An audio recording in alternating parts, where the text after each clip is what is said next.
E agora o Paulo, então, vai começar as apresentações, né?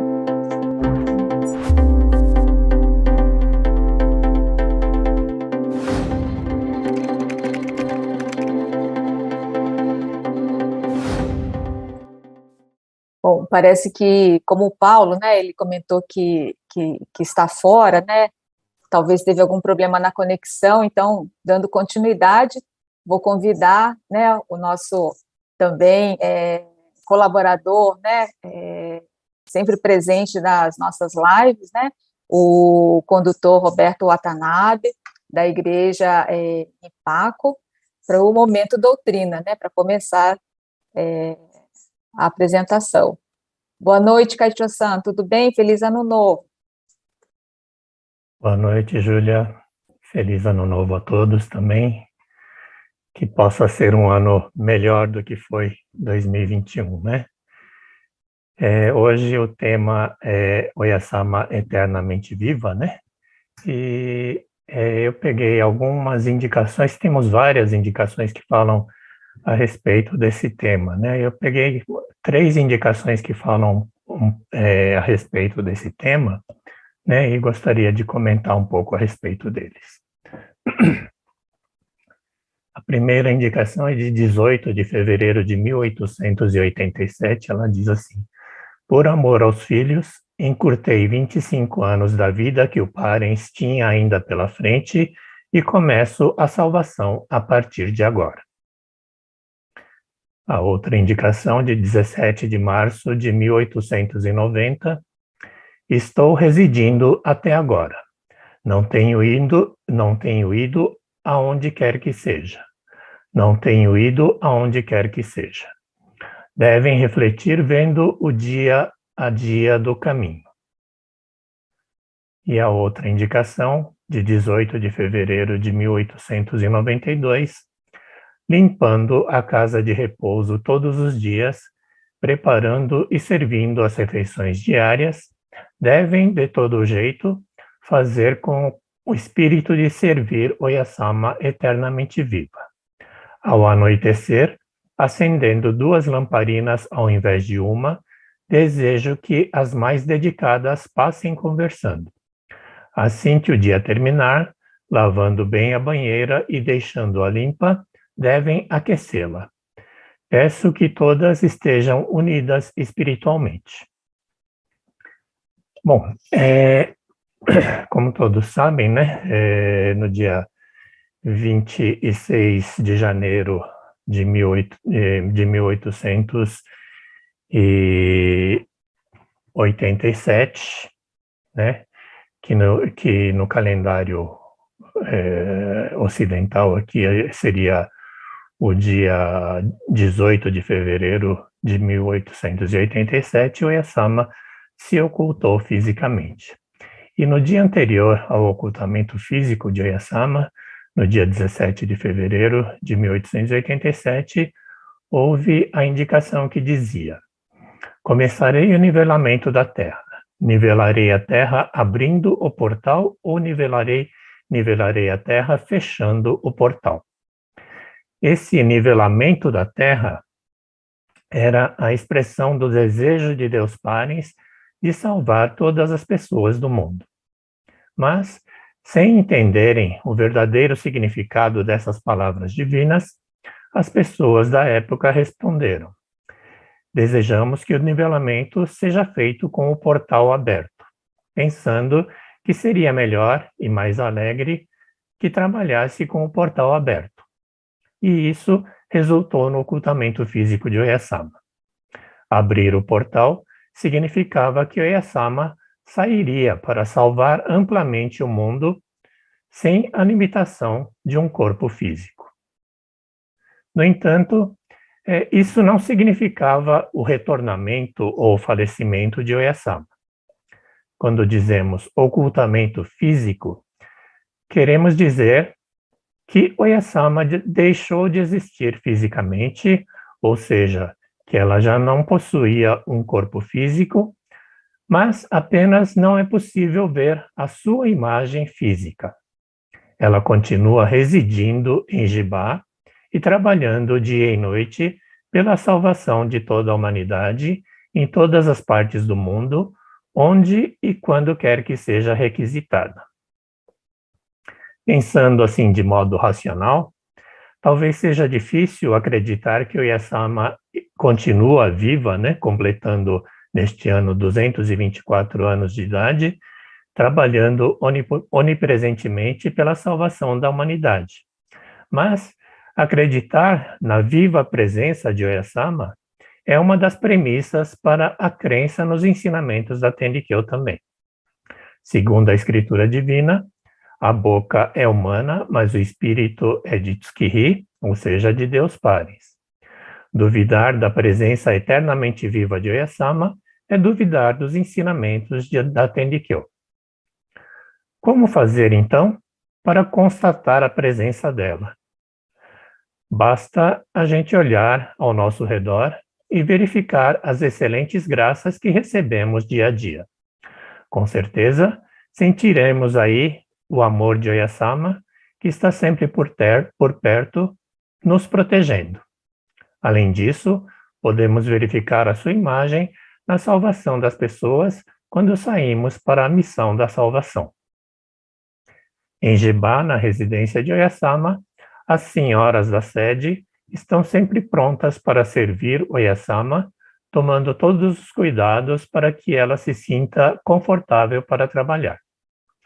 Gostaria de estender um pouco mais o momento doutrina de hoje para ler um pouco a respeito do relato da senhora Moto Nakayama, irmã mais velha do Shimbashira-sama III, feito no dia 25 de abril de 1998, onde ela descreve o dia a dia de Oyasama. Isso foi feito por ocasião do aniversário dos 200 anos de Oyasama.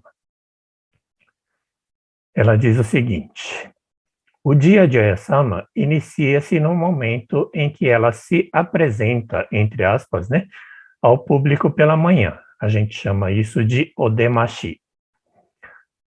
Tomamos como base os horários do serviço matutino e vespertino. Normalmente, ela acorda 30 minutos antes do serviço matutino e a guiamos, as senhoras da sede, a guiam para a sua sala de maquiagem. Como é nesse local que Oyasama lava o rosto e se penteia, eu tenho o compromisso de auxiliá-la.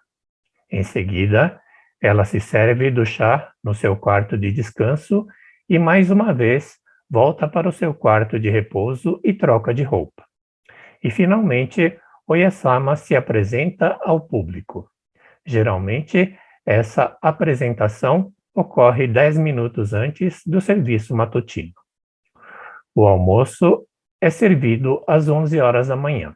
Em seguida, Oyasama toma seu banho e novamente a guiamos até o quarto de maquiagem. Nesse ínterim, ocorre a limpeza da sua residência.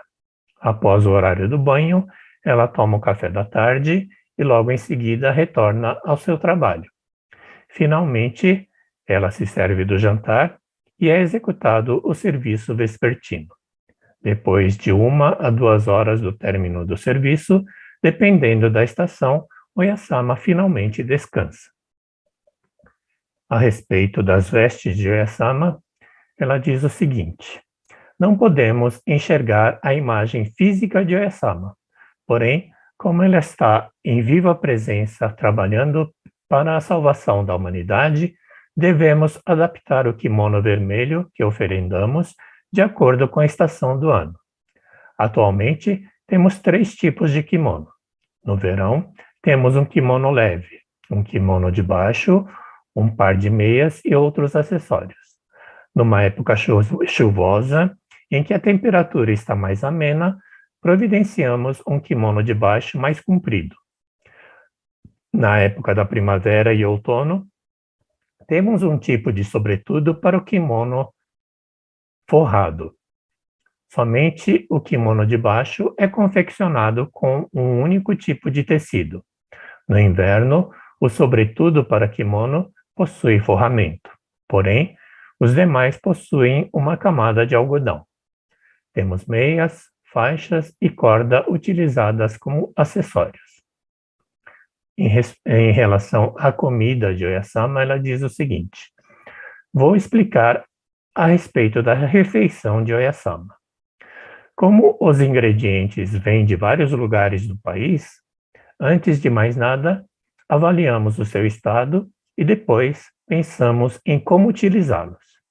Não pensamos no cardápio para escolhermos os ingredientes, e sim utilizamos o que ela recebe como presente.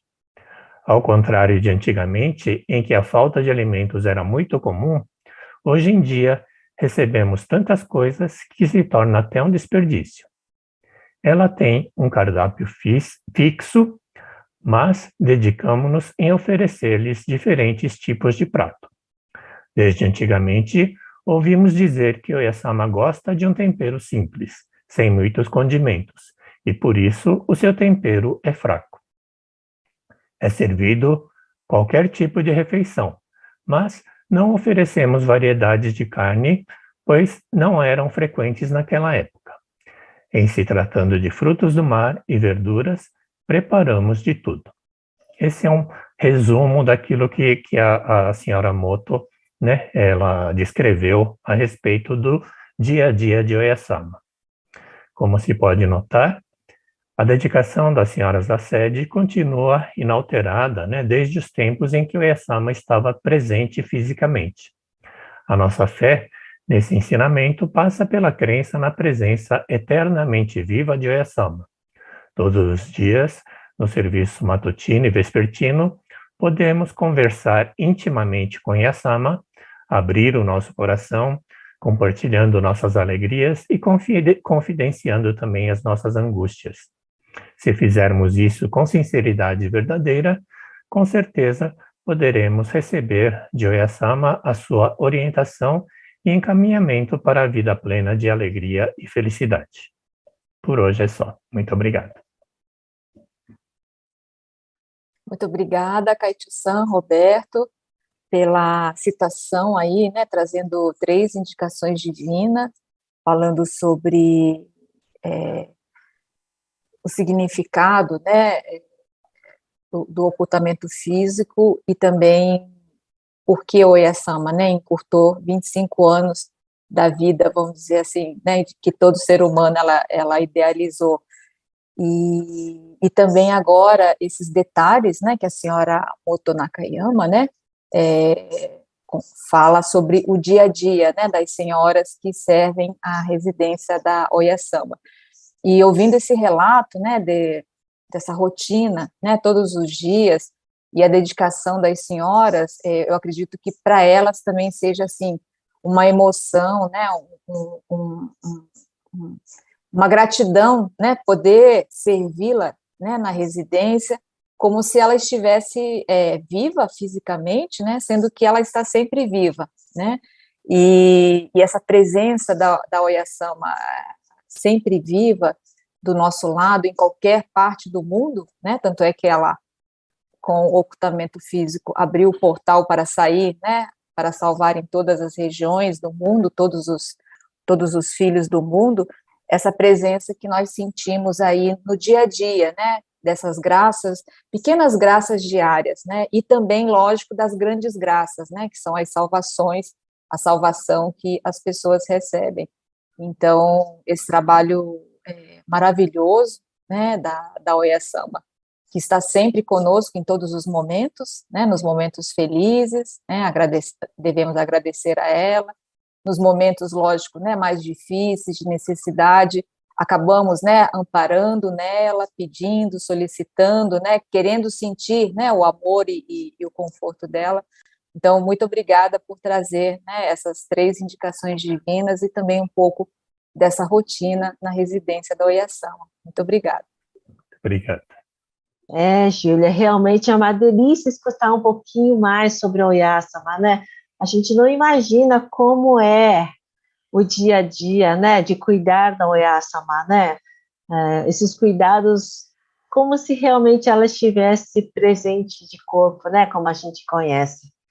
Mas é até caloroso esse amor, né, que essa dona Moto Nakayama conta, é gostoso de ouvir, né?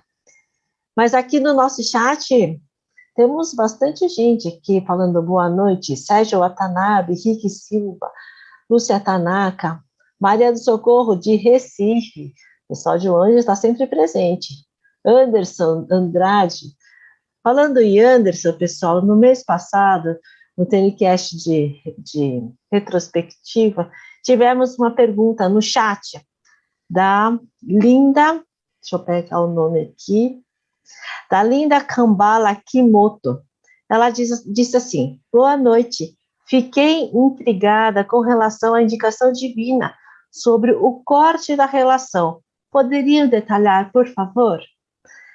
E aí, então, para esclarecer, né, essa afirmação foi quem fez no mês passado foi o Anderson de Andrade, que ele se comprometeu a procurar um pouco mais a fonte dessa questão e colocar para a gente no nosso chat. Ele só não fez até agora porque ele está com problema de saúde com a sogra dele.